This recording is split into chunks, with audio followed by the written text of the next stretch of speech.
à noite informativa. Um caminhão cisterna transportando uma quantidade ainda não especificada de combustível pegou fogo esta manhã no distrito de Moatize, província de Tete. A informação sobre as circunstâncias em que se deu a ocorrência é ainda escassa, sabendo-se, no entanto, que uma equipa de bombeiros foi despachada para o local a fim de debelar as chamas. Este é o segundo incidente de género que ocorre em menos de 2 meses no distrito de Moatize. O primeiro foi em Caprizage, onde 103 pessoas perderam a vida na sequência da explosão de um caminhão cisterna transportando 80 mil litros de combustível. No local registaram-se 43 óbitos e os outros 60 no Hospital Provincial de Tete.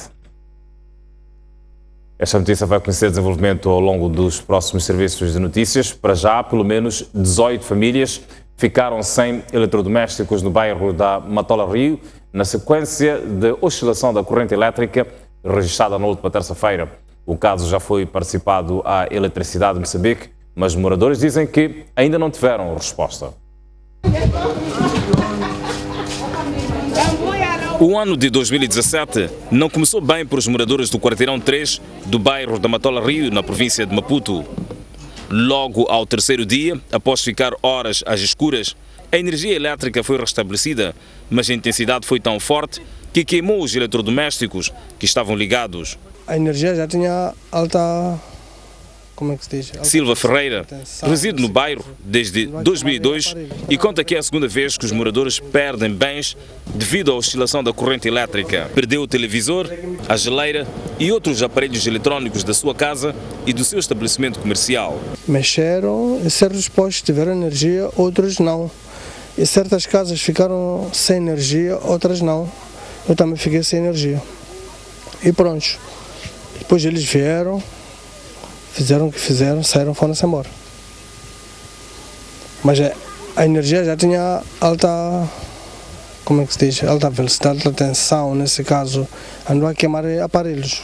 Tal como Silva, mais 17 famílias estão desesperadas e esperam reaver os seus eletrodomésticos da Eletricidade de Moçambique, a fornecedora pública de energia. 2 carregadores de laptop, um ar-condicionado, um micro-ondas, o decota da Zap, 8 lâmpadas, um estabilizador de corrente e o motor do portão. Micro-ondas, a televisão, plasma, né, nesse caso, o DVD, algumas lâmpadas também, está tudo fundido. Então é sempre o problema que nós estamos aqui a tentar apresentar para fazer chegar às estruturas competentes para ver se resolve esta situação. Não sabemos quem é que vai acabar com essas consequências dos nossos bens terem se queimado. Após tomarem conhecimento do caso, as autoridades fizeram a relação dos danos e participaram os prejuízos à Eletricidade de Moçambique. Fomos até a EDM e até agora que estamos a andar atrás. Então, de Cidade de Matola, EDM da Cidade de Matola mandaram-nos para Boane. Estamos a vir a correr de Boane agora. E lá em Boane, o que é que disseram? Ainda estivemos a tratar o assunto. Os moradores do quarteirão 3 também pedem a intervenção da EDM para isolar a área onde está o poste de alta tensão, uma vez que os cabos estão expostos no local onde brincam crianças. A Eletricidade de Moçambique confirma a ocorrência e diz que já foi criada uma equipa para ir ao terreno e apurar as causas da avaria dos eletrodomésticos. Caso fique provado que tratou-se de oscilação elétrica, a EDM promete reparar os danos. O diretor adjunto da Eletricidade de Moçambique, na província de Maputo, assumiu que o bairro da Matola Rio teve oscilações elétricas e fez saber que já foi criada uma comissão para avaliar a situação no terreno. Eles vão verificar o que está de facto danificado em termos de eletrodomésticos, portanto, para todos os moradores que se presume que sejam afetados. Depois deste levantamento, naturalmente, verifica-se quais são as causas que levaram a que houvesse, portanto, a identificação dos aparelhos e as causas que vão ditar qual é o procedimento que a EDM vai tomar. A EDM diz ainda que as razões da danificação de aparelhos devem ser analisadas cuidadosamente e só depois disso é que se pode tomar a decisão de repor ou não os bens. Com essa intensidade da corrente, pode estar associado a vários eventos. Um dos eventos é quando os nossos técnicos da EDM, no seu exercício profissional, ao operar a rede, eles vão fazer uma manobra e essa manobra resulta, portanto, em sobretensão. Então, nessas situações, naturalmente, nós reconhecemos, fazemos as avaliações todas e interagimos com os moradores por forma a efetuar as compensações. A Eletricidade de Moçambique apela aos seus clientes que reportem os incidentes logo após a sua ocorrência, para que a reparação seja feita num curto espaço de tempo e a situação seja normalizada. 8 indivíduos estão detidos no distrito de Boane, província de Maputo, indiciados da prática de vários crimes, dentre eles roubo e assalto à mão armada. A polícia não tem dúvidas que os elementos fazem parte de quadrilhas que espalham terror na província de Maputo. Trata-se destes indivíduos que estão encarcerados na esquadra de comando distrital da PRM de Boane. Este grupo, composto por 4 indivíduos, é acusado de ter roubado esta arma numa quinta para fins criminosos. Eu não sabia que era arma de passarinho. Depois foi chamar esse. Depois esse chamou esse. Fomos. Quando eu fui ver a arma, era de manhã. Quando fomos levar, era às 17. Nas suas incursões, os assaltantes teriam roubado esta motorizada e uma viatura. Roubei a moto de noite na casa de um vizinho. É a primeira vez que roubo motas, mas a arma roubamos nós os 3.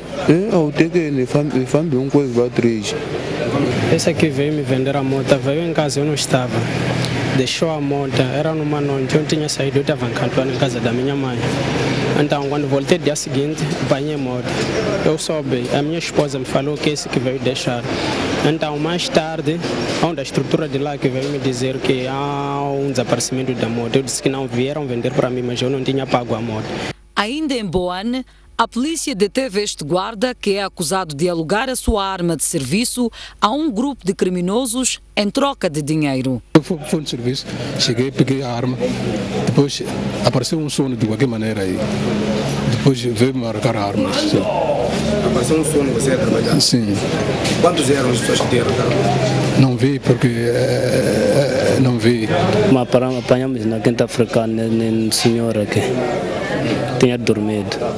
Então os meus amigos de lá do Swaziland chegamos, levaram a arma, fomos para lá dentro, lá em casa, no meu quarto. Fomos por lá, disseram de que estão a levar carro lá na Swaziland para a gente ir na África do Sul, irmos levar outro carro para a gente vender, porque não tínhamos dinheiro.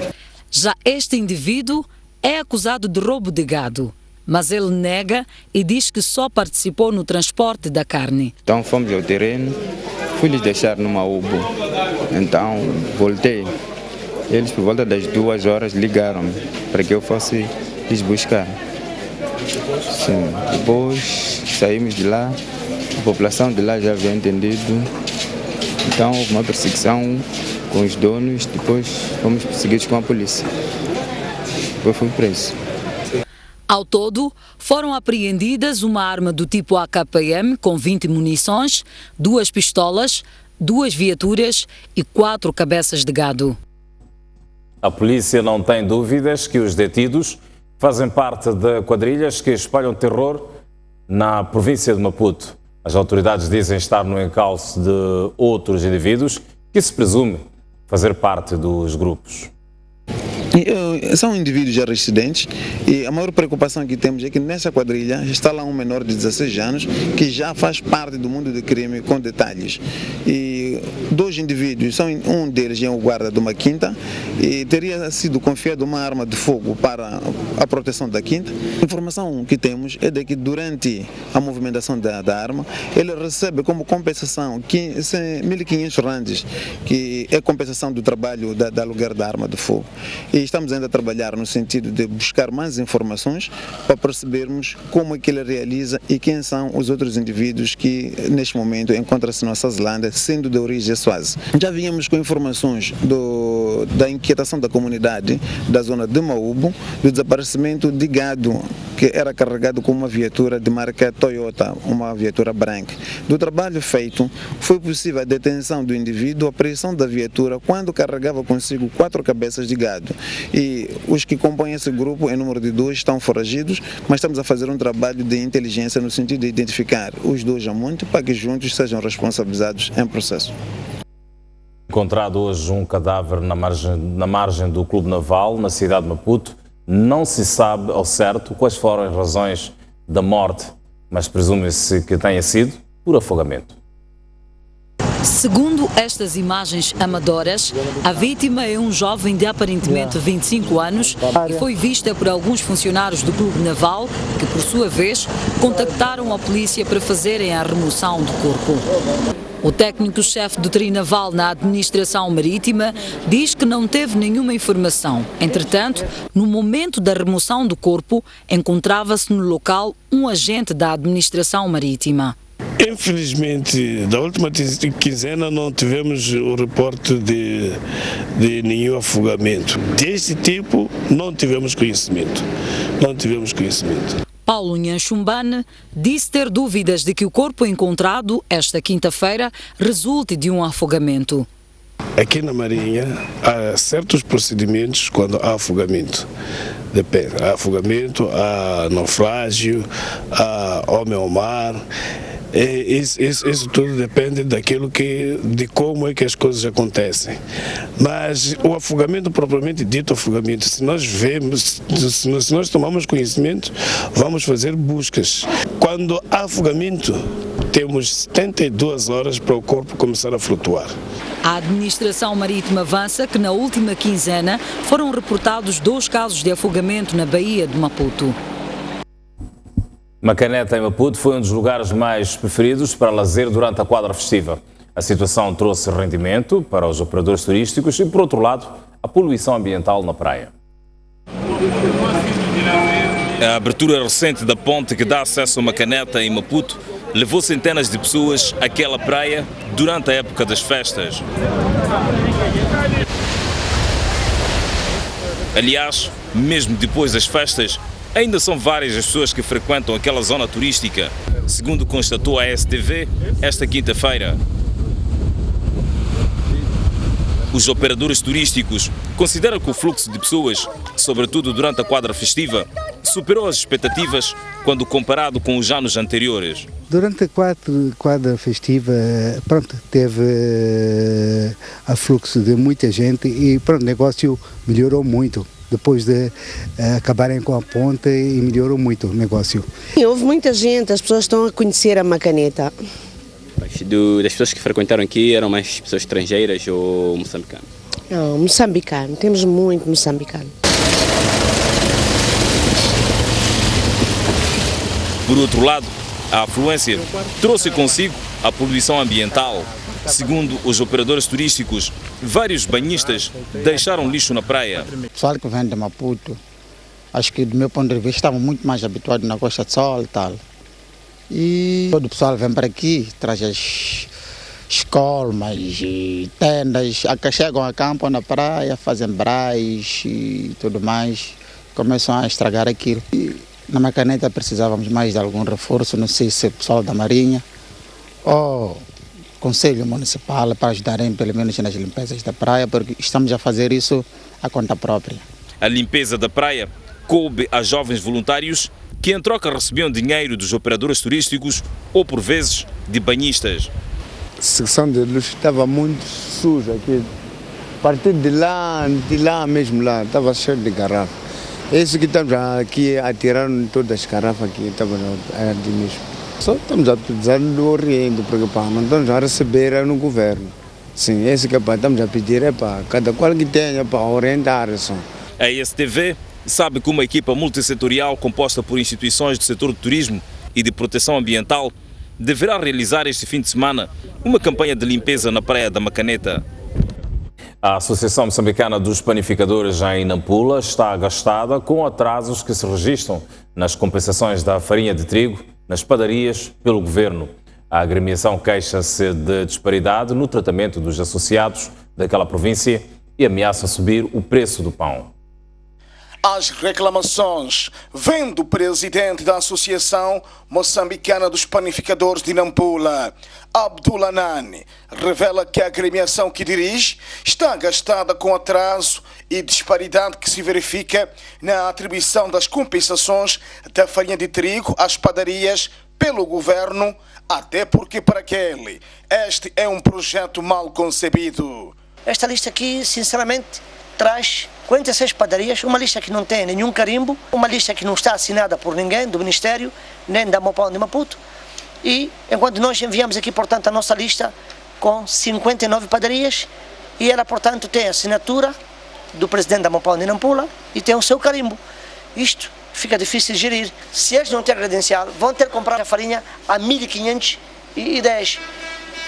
E a que preço é que eles vão vender, portanto, o pão? Sinceramente, eles serão obrigados a subir com o preço do pão. Eu tenho a coragem de dizer que este é um projeto mal concebido. A Direção Provincial de Indústria e Comércio declina qualquer responsabilidade e atribui culpas à Mopão, tudo porque teria sido esta a fornecer a lista ao Ministério para aquele efeito. A província de Nampula, a Mopão sede enviou para o Ministério da Indústria e Comércio, a Direção Nacional de Comércio Interno, uma lista que consta de 46 padarias. No entanto, recebida esta lista, o processo de trabalho começou. E diz o memorando de entendimento que o processo de mobilidade das credenciais tem de se passar na entidade onde as padarias estiverem sediadas, para o caso vertente da província de Nampula. Portanto, é assim como o processo começou. Então a lista não foi feita pelo Ministério da Indústria e Comércio? Portanto, esta lista foi feita pela Mopão e enviada para o Ministério da Indústria e Comércio. O Ministério da Indústria e Comércio, por sua vez, partilhou com as direções provinciais. E é nessa tônica que nós começamos a fazer o acompanhamento com relação às disponibilidades mensais das cotas que são atribuídas às padarias. Temos aqui a realçar de que há algumas indústrias que estão com situações marginais e situações irregulares e, no entanto, recebemos aquilo que são os aspectos e canalizamos a Direção Nacional do Comércio Interno ao nível central, que é para efeitos de análise casuística de cada processo. Neste momento, o preço do pão na província de Nampula varia entre 2 a 5 meticais. E o Ministro da Indústria e Comércio espera que 2017 seja um ano de recuperação da economia. Max Tonella repete o discurso do Presidente da República, Filipe Nyusi, de que é preciso apostar na produção interna para acabar com a dependência das importações. 2016 terminou sem que Moçambique conseguisse restabelecer uma paz efetiva. Para o Patrício José, a paz efetiva não deve depender apenas do governo e da Renamo. Cada moçambicano tem que trabalhar para que tenha paz na família, tenha paz na aldeia, tenha paz no bairro. A segurança depende de todos nós, uns em cada frente, outros noutra frente, mas nós todos estamos a trabalhar para que Moçambique esteja em paz. Esse é o nosso trabalho, de todos os moçambicanos. Patrício José diz que os moçambicanos não devem perder a esperança de que tudo voltará à normalidade. Fazer votos que revivemos as nossas energias, a nossa fé de que vamos ultrapassar os problemas com o nosso trabalho, com a nossa organização, com a nossa unidade e a nossa entrega ao trabalho. Desde 28 de dezembro passado, Moçambique vive uma trégua de 2 meses, acordada num contacto telefónico entre o Presidente da República e o líder da Renamo. O Ministro da Defesa Nacional a dizer que cada moçambicano tem responsabilidade no processo de restabelecimento da paz. Patrício José afirmou ainda que os moçambicanos não devem perder a esperança de que Moçambique vai alcançar a paz efetiva. Portanto, estas foram as palavras do vice-ministro da Defesa Nacional numa troca de apontamentos. Agora sim, o Ministro da Indústria e Comércio espera que 2017 seja um ano de recuperação da economia.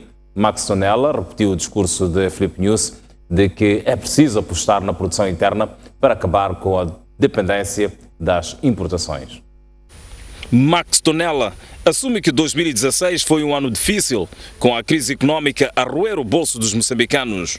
O Ministro da Indústria e Comércio diz que 2017 deve ser o ano da produção para superar a dependência das importações e recuperar a estabilidade da economia. Que Moçambique volta a ter níveis de crescimento que registrou nos últimos 10 anos e resolver esta questão estrutural que a nossa economia vem vivendo, portanto incrementando a produção nacional e fazendo com que sejamos cada vez menos dependentes de importação de produtos acabados. O ministro reconhece que o governo tem um papel fundamental no apoio à produção interna e aponta algumas medidas que as considera prioritárias. Sobretudo estímulos para que os agentes económicos possam realizar com melhores condições as suas atividades, bem como incremento do investimento na nossa economia, que vai certamente criar mais oportunidades de emprego. A crise económica foi também caracterizada pela depreciação do metical face às principais moedas de troca, situação que afetou sobretudo o setor comercial dependente da importação de produtos. O empresário e administrador do Porto de Nacala, Fernando Couto, defende que o país não deve exportar madeira. Fernando Couto diz ainda que Moçambique tem de estudar mais o comportamento dos solos para prevenir a destruição de estradas e pontes. Fernando Couto é a personalidade industrial africana do ano, segundo a revista African Leadership, que distingue líderes e instituições com destaque no setor econômico. Em entrevista ao O País Econômico, o gestor do Porto de Nacala defende que Moçambique devia ser mais radical na gestão da madeira. Eu preferia que não houvesse exportações de madeira, portanto, vou já ser sincero. Mas por que razão? Por que razão? Porque são florestas que estão a ser abatidas e que se tivessem uma replantação, tudo muito bem. Portanto, estão a ser abatidas e que não há replantação. Funcionário do Ministério dos Transportes, logo após a independência nacional, Fernando Couto explica uma das razões que contribui para a destruição de infraestruturas um pouco por todo o país. A questão dos solos em Moçambique é uma das questões mais complexas e que, quando há estradas que abatem, pontes que desabam, passado meia dúzia de meses que estão construídas, o problema é os solos e a falta de estudo dos solos.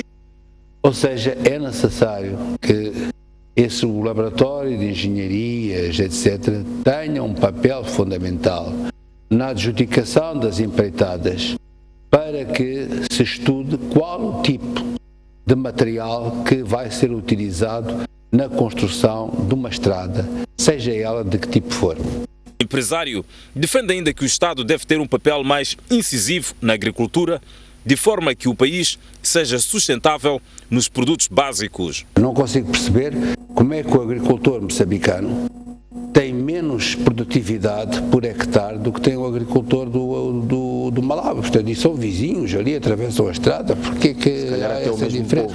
É o mesmo povo, portanto, mas um usa um tipo de enxada, o agricultor do malauiano já sabe utilizar fertilizantes, nós não sabemos utilizar fertilizantes. Fernando Couto entende também que a solução para a crise que o país vive passa por haver coragem dos dirigentes políticos, das elites e da classe empresarial em enfrentar os desafios pela frente. O Presidente da República, Filipe Nyusi, promulgou a Lei do Audiovisual e do Cinema. Trata-se de um instrumento que visa regular e promover o mercado da produção e difusão de produtos cinematográficos em Moçambique. A ordem promulgada foi aprovada por unanimidade pela Assembleia da República no início do mês de novembro passado. A Lei do Audiovisual e do Cinema visa, entre outras finalidades, disciplinar a prática destas atividades. Na data da sua aprovação, a vice-presidente da Comissão Parlamentar dos Assuntos Sociais, Gênero, Tecnologia e Comunicação Social, resumiu a importância da lei nos seguintes termos. A Lei do Audiovisual e do Cinema aplica-se à atividade audiovisual e cinematográfica com fins comerciais ou de interesse público em todo o território nacional e abrange todos os profissionais da área organizados de uma forma individual ou coletiva. Fomentar o investimento público e privado, combater a contrafação de obras audiovisuais e cinematográficas, assim como a criação de infraestruturas que assegurem o crescimento da indústria cinematográfica e da arte em geral, são outros objetivos da lei. Em 2 meses de funcionamento, o Hospital Central de Quelimane já atendeu mais de 3.000 doentes que padecem de diversas enfermidades. O diretor-geral do Hospital Central explicou que, em termos de ocupação de camas, está a 40% das 600 camas.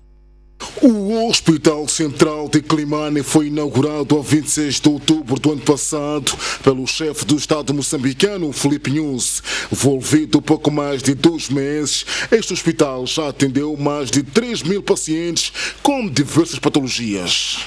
E à medida que o tempo vai passando, o número de doentes que vai procurando nos serviços vai aumentando. E neste momento posso dizer de que entraram nesse hospital cerca de 3 mil doentes, dentre internamentos e ambulatórios. E temos uma taxa de ocupação de cama agora de 40%. E penso que tudo está a correr bem. 40% significa o quê? 40% significa que das 600 camas que nós temos, que é o 100%, só 40% das é que foram ocupadas. Semanalmente, o número de doentes que dão entrada no hospital tem estado a crescer consideravelmente. São mais frequentes o síndrome febril, nomeadamente malárias, gripes, temos alguns traumas, o síndrome de deficiência adquirida humana, que é o SIDA, também temos alguns casos. Então, temos um pouco de tudo aquilo que é patologia. O Hospital Central de Climane foi concebido para 2.400 funcionários, mas só tem a metade. E para dar resposta de procura por parte dos pacientes, mais profissionais vão chegando a cada momento que passa.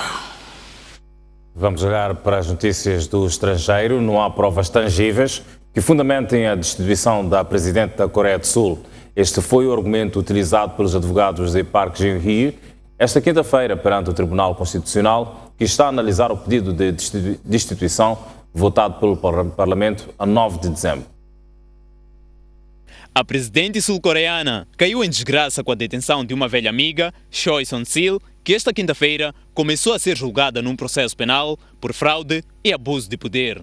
A arguida é acusada de se aproveitar da sua relação com a chefe de Estado para pressionar as grandes empresas nacionais a doarem somas a fundações por ela controladas e que financiaram em seguida iniciativas políticas de Park Geun-hye.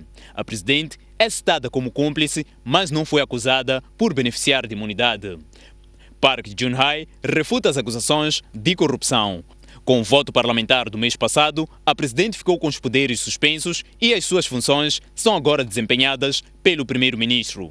O caso suscitou grandes protestos no país. Por isso, a acusação alegou esta quinta-feira no Tribunal Constitucional que a destituição permitirá restaurar a ordem constitucional. Pelo menos 2 presos morreram e outros 2 ficaram feridos durante uma rebelião dentro de uma cadeia localizada na cidade de Patos, no estado brasileiro de Paraíba. Houve correria. O incidente ocorreu na penitenciária Romero Nobrega Patos e, segundo as autoridades locais, foi rapidamente controlado pelos guardas da prisão. O Departamento de Correções Paraíba classificou o incidente como um simples tumulto. A confusão começou quando algumas mulheres estavam a efetuar visitas conjugais aos maridos e os próprios presos recomendaram que elas deixassem o local rapidamente. De acordo com o governador de Paraíba, o motim foi um incidente isolado, sem nenhuma ligação com a guerra entre grupos criminosos rivais do Brasil, o primeiro comando da capital e Família do Norte, que causaram um massacre em Manaus e outros incidentes violentos no norte e nordeste do país nos últimos meses. A secretária de Segurança da Paraíba disse que abriu uma investigação administrativa para tentar estabelecer como um preso conseguiu usar uma arma dentro da cadeia com a qual assassinou os 2 presos. A rebelião ocorreu 2 dias depois da morte de 56 presos durante uma contenda entre 2 grupos rivais no complexo penitenciário Anísio Jobim, em Manaus, a maior cidade da Amazônia brasileira. Destes 56 presos, 30 foram encontrados decapitados e outros atirados para a rua. Barack Obama enviou uma carta aos norte-americanos defendendo o seu legado na prestação de cuidados de saúde, uma vitória que o seu sucessor Donald Trump já prometeu que vai desmantelar. Esta é uma notícia para acompanhar a seguir a um breve intervalo. Nós voltamos já a seguir.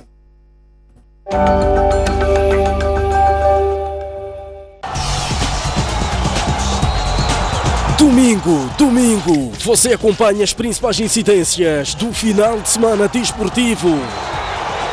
A arte e magia das estrelas. A festa e emoção. O registro dos momentos mais marcantes do desporto moçambicano. Ganhar, ganhar e ganhar.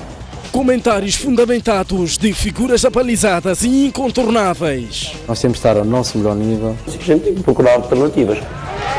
Tudo isto e muito mais no programa Ao Ataque.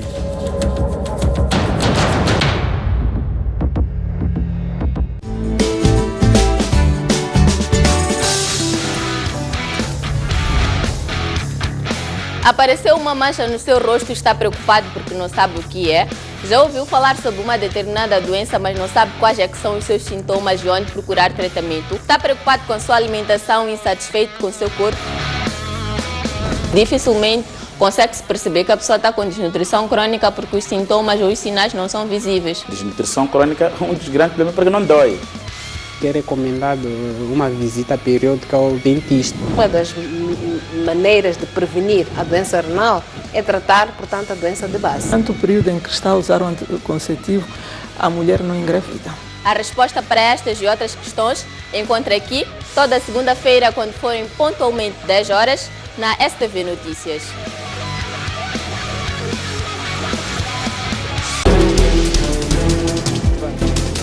Combate ao crime é a palavra de ordem da chegada do líder da RNAP à cidade portuária de Natal. Davis Mango deixou ficar as seguintes considerações. A partir da cidade da Beira e com imagens de Manuel Chicava. No interior desta viatura seguiam 4 ocupantes. Bairros periféricos das cidades de Maputo e Matola. A alma do magistrado calou-se precisamente neste local. As notícias do país cabem todas aqui. Um país sem história é um país sem futuro. Um país sem cultura é um país sem identidade. Um mundo sem referências é um mundo sem norte. Um país sem ídolos é um país sem referências.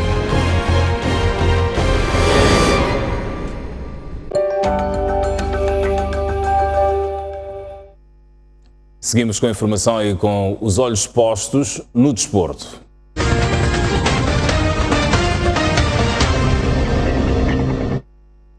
O Teste África de Chimoio abriu oficialmente esta quinta-feira a época futebolística 2016-2017, com olhos postos na conquista de lugares de topo no Moçambola, envolvidos 5 anos fora da maior competição futebolística nacional. O diretor desportivo do Teste África de Chimoio, a primeira campeã na história do futebol moçambicano, que este ano regressa ao Moçambola, disse sem avançar nomes que pelo menos 12 dos 25 atletas que vão compor o plantel estão com a situação contratual regularizada. Hoje recebemos 2 de Tete, o estrangeiro também chegou, um da Beira e o pessoal do Chimoio que veio representar o Teste África, estou a me referir a atletas da UP e os que permaneceram no clube. Eram mais ou menos 12 atletas. E nesta época, com quantos atletas novos o Teste África poderá contar? 15. Lilas Nobre promete, no entanto, que o principal objetivo da coletividade é a sua manutenção na maior prova futebolística. Do princípio é manutenção. Quer dizer, a cada ano que passa vamos sempre sonhar com algo, mas para este ano o maior objetivo é manutenção. A STV sabe que os treinos do Teste África arrancam na próxima segunda-feira para dia seguinte defrontar o Ferroviário da Beira em jogo amigável inserido na preparação da presente época futebolística. 2017 inicia no próximo dia 14 de janeiro e a Guiné-Bissau é o único país falante da língua portuguesa presente na prova. Moçambique, Angola, Cabo Verde foram eliminados. O Gabão veio apadrinhar a estreia da Guiné-Bissau na maior prova futebolística do continente africano, o CAN, segundo ditou o sorteio. A estreia dos lusófonos está marcada para 14 de janeiro em Libreville, data do arranque da prova. A Guiné-Bissau é o único país de expressão de língua portuguesa que garantiu a qualificação nesta prova, depois de vencer o Quênia por 1-0. A seleção anfitriã, que conta com os préstimos de Pierre-Emerick Aubameyang, atualmente segundo melhor marcador do campeonato alemão, representando as cores do Borussia Dortmund, procurará vingar nesta estreia. Moçambique, Angola e Cabo Verde, outros falantes da língua portuguesa, não marcarão presença nesta edição do Campeonato Africano das Nações, depois de eliminados durante a campanha de qualificação. Os grupos para o CAN estão dispostos da seguinte forma: Grupo A: Gabão, Burkina Faso, Camarões, Guiné-Bissau. Grupo B: Argélia, Tunísia, Senegal, Zimbábue. Grupo C: Costa do Marfim, República Democrática do Congo, Marrocos, Togo. Grupo D: Gana, Mali, Egito, Uganda. A seleção costa-marfinense é a atual detentora do título.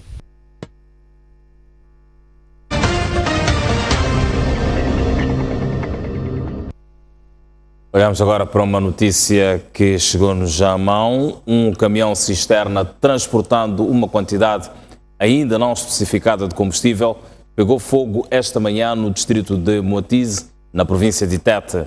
A informação sobre as circunstâncias em que se deu a ocorrência é ainda escassa, sabendo-se, no entanto, que uma equipa de bombeiros foi despachada para o local a fim de debelar as chamas.